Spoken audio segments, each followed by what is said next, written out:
क्या आपने उन्हें बिना जानकारी दिए आपने यहां पे एक नया अध्यक्ष बना दिया?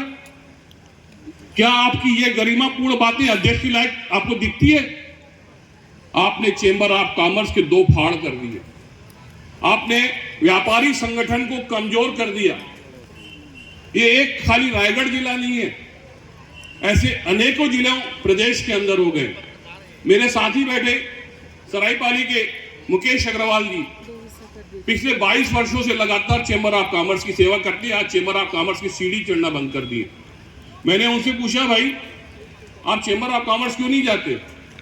बोले उन्होंने मुझे बिना जानकारी दिए एक नया अध्यक्ष मेरे सर के ऊपर बिठा दिया, जिसको ABCD आइडिया नहीं, और हम जो कार्य करते हैं उसके विपरीत वो कार्य करते हैं। तो मेरा मन उनके पास गया, एक आध बार बात किया तो उन्होंने मुझे बात स्वीकार नहीं की। मुंगेली जिले का वही हाल है, मनेंद्रगढ़ जिले का वही हाल है, अनेकों ऐसे जिले हैं। व्यापारी अपने आप को असहाय महसूस कर रहा है। भाई पूरन लाल एक आवाज पर प्रशासन अपने दिए हुए फैसले डाल देता था। आज वर्तमान अध्यक्ष के अंदर इतनी ताकत नहीं है कि एक छोटा सा सरचार्ज जो व्यापारियों के ऊपर लगाया है उसको वापस दिलवा सके। हमने चेंबर ऑफ कॉमर्स को केवल कमजोर कर दिया है। GST का मुद्दा हो या ऐसे अनेकों मुद्दे हमें दिख रहे हैं, लेकिन हम लड़ नहीं पा रहे क्योंकि संगठन मजबूत नहीं है। आपके साथ में जो लोग जुड़े हुए हैं उनके पास इतना एक्सपीरियंस होल्डर नहीं है, या इतना उनका अनुभव नहीं है, या इतने शक्तिशाली वो व्यक्ति नहीं है कि जो शासन प्रशासन पर दबाव बना सके। हमारे आदरणीय पूरन लाल अग्रवाल जी ने 5 दिन जेल की यात्रा की थी। उनके साथ चेंबर ऑफ कॉमर्स के 25 व्यापारी साथ खड़े थे। 25 व्यापारी एक साथ जेल चले गए। शासन प्रशासन को वो कार्रवाई हटानी पड़ी और व्यापारियों की जीत हुई। इसको बोलते हैं चेंबर ऑफ कॉमर्स, इसको बोलते हैं व्यापारियों का संगठन। आपने केवल 3 साल में अपने फोटो खिंचवाने के सिवा कोई कार्य नहीं किया। एक उपलब्धि आपके 3 साल की हमें नहीं दिखती। रेमडेसिविर की इंजेक्शन, जिस समय कोरोना काल थी, आपने एक हेल्प डेस्क बनाई। जिस हेल्प डेस्क के माध्यम से आपने व्यापारियों की सेवाएं शुरू की, वो हेल्प डेस्क के लोग ही रेमडेसिविर की इंजेक्शन करके कालाबाजारी करते हुए पकड़ाए गए। ऑक्सीजन आपने भाटापारा जैसे क्षेत्र के उपाध्यक्ष, उन्होंने कालाबाजारी करते हुए उन्हें शासन प्रशासन के द्वारा दंड दिया गया। क्या आप ऐसे लोगों को चेंबर में रखेंगे? मुझे इस बात का खिन्न है। और व्यापारी हमेशा मजबूत रहना चाहिए, संगठित रहना चाहिए। हमें एक प्रयास करना चाहिए। हम इस मंच के माध्यम से खड़े हैं।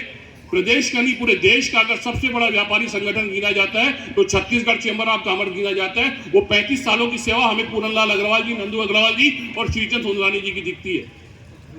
हमें यह चेंबर वापस संगठित मजबूत करना है। आप सब लोगों के सहयोग से मजबूत करना है। आज हम कवि सम्मेलन के कार्यक्रम में आए हैं, होली मिलन के कार्यक्रम में आए हैं। रंग बिरंगी होली, उत्साह की होली होती है। कोई रंग नहीं देखती, कोई जाति नहीं देखती। ऐसे होली के त्योहार पर हम आज सब एकत्रित हुए हैं। मैं अपनी वाणी को यही विराम देता हूं, क्योंकि मुझसे ज्यादा आप लोग आज जिसको सुनने आए हैं वो कवि सम्मेलन को सुनने आए हैं। और हमारे बीच में देश प्रसिद्ध कवियां हमारे बीच में आए हैं। श्री योगेंद्र शर्मा जी, सुरेंद्र दुबे जी, श्री कन्वर लाल जी, सुंदीप भोला जी और दमदार बनारसी, ऐसे विख्यात कवि हमारे चाहता। और बहुत जल्दी आपके सामने मंचस्थ कवि को सामने आने की बोलने की आग्रह करूंगा। जय हिंद, जय भारत, जय छत्तीसगढ़। तो हम लोग फिर जोर शोर से प्रयास करेंगे और व्यापारी कल्याण बोर्ड का गठन हो। इस बात का मुझे पूरा विश्वास है कि अभी आचार संहिता है, कुछ होगा नहीं। आचार संहिता के बाद हम लोग प्रयास करेंगे। और जैसा कि हमारे सुशील, वास्तव में एकता की बहुत आवश्यकता है, क्योंकि आप देखते हैं देश का जो बजट बनता है वो ये तय करता है कि व्यापारी समाज कितना GST दे रहा है। और जो व्यापारी समाज GST देता है वही सबसे ज्यादा उपेक्षित होता है। हम लोगों को अपनी ताकत को समझना होगा। और जिस दिन व्यापारी समाज अपनी ताकत को समझ जाएगा, मैं नहीं समझता कि देश में वही होगा जो व्यापारी चाहेगा। इसके लिए हम सबको संगठित होना पड़ेगा।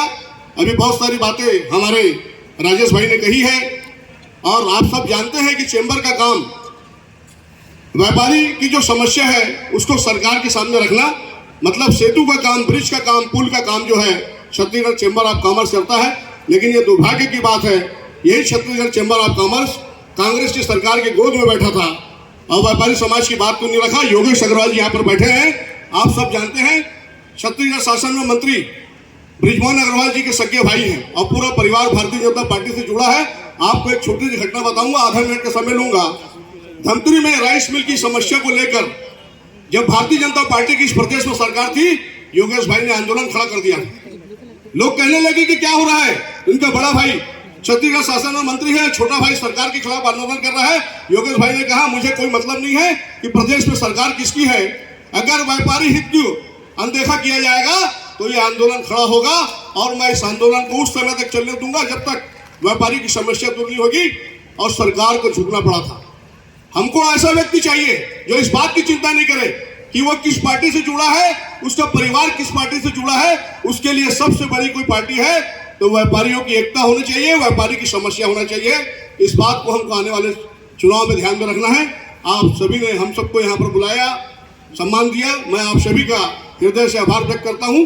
बोलिए भारत माता की, व्यापारी एकता जिंदाबाद, बोलिए छत्तीसगढ़ महतारी की। धन्यवाद।